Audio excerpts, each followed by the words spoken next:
জীবন হচ্ছে এক অদ্ভুত পথ চলা, যেখানে প্রতিটা মোড়েই নতুন কিছু অপেক্ষা করে।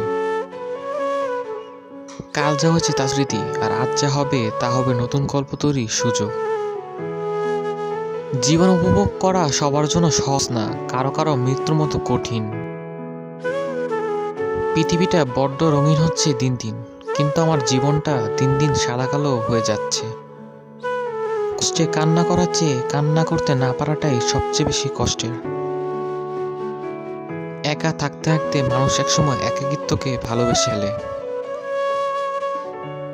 মানুষ বাঁচে অপেক্ষায়, আর অপেক্ষা বাঁচে মানুষের আশায়।